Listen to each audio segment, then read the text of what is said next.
Okay, show everybody. We have Mike, Corey, 5 people, Daniel, 5 audience members. Yeah. Okay, I am talking to you about CPR. The American Heart Association says that 90% of people who go into cardiac arrest die. Less than half of those people don't have access to somebody who has CPR. Now, if more people knew CPR, then of course more lives would be saved. That's where I come in. I am here to teach you why, when, and how to perform CPR. And once you know it, then you'll know the ultimate skill to save a life. Now first we need to know why we do CPR. CPR artificially pumps the heart, that way it keeps the brain alive. If the brain is still alive, then you are still alive. You are still alive. If all your organs are failing, then you'll still be alive for a while until the brain is not supplied anymore. So you need to make sure that the brain still gets oxygen-rich blood.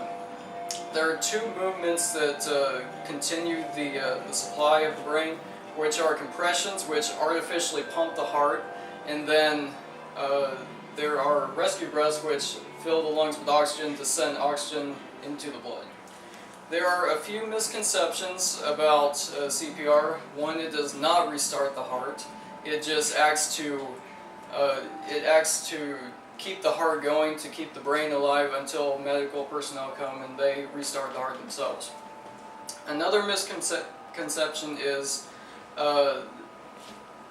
when you exhale, you do not exhale just carbon dioxide. The CPRtest.org organization, they say that you inhale 21% oxygen and then you exhale 16% oxygen. So when you exhale, when you blow, you are still exhaling oxygen.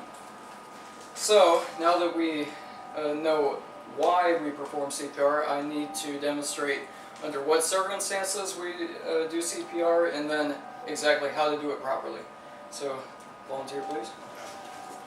This person is lifeless on the ground. Now when you approach this person, you don't know what's going on, so you first check and say, hey, are you okay?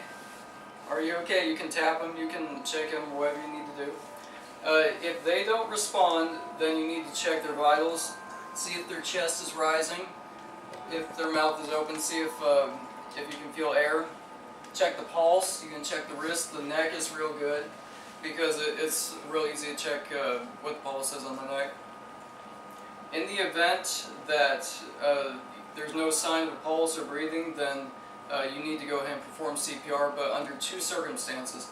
You need to make sure you're in a safe place, like if this person drowned in a hurricane wave or something like that, then you need to make sure you are away from the beach and make sure you're in a safe place, because you're going to be staying in the exact same spot performing CPR until medics get there to assist you. Another thing is you need to determine whether or not you're alone. If you're alone, you need to call 911 first. If you're not alone, then you need somebody else to call 911 while you perform CPR. Now, under these circumstances, if everything is clear, then it is time to perform CPR. He's dead already. So, So, the first thing we do is we need to make sure that they're flat on their back, which they are, and we begin with compressions. What we need to do is we need to line up the center of the chest, which is between the nipples. You don't have to check. You can do middle part there. Put the hand on the chest, and then put the other hand behind it. Now, to prevent slipping, airlock the fingers. That way, nothing slips when you do this. And then you put your shoulders above your hands.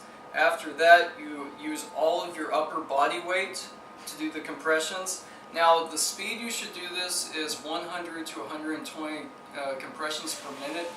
A little trick that some people do is the Staying Alive Bee Gees song, is the ha ha ha ha. You don't have to do the voice though.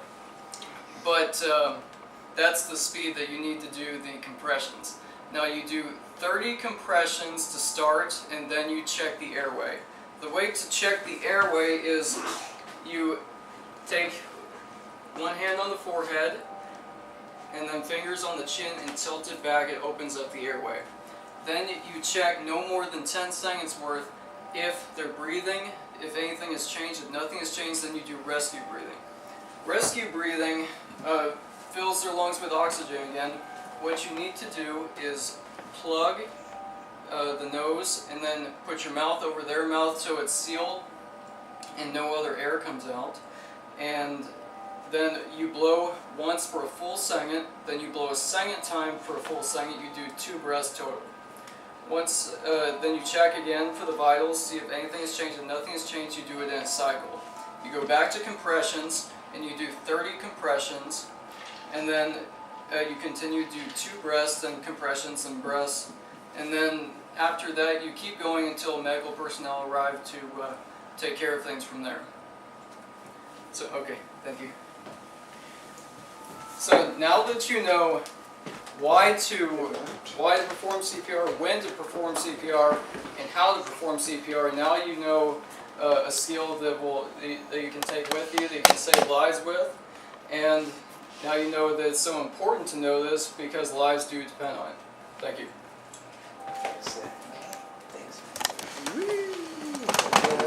People. Good.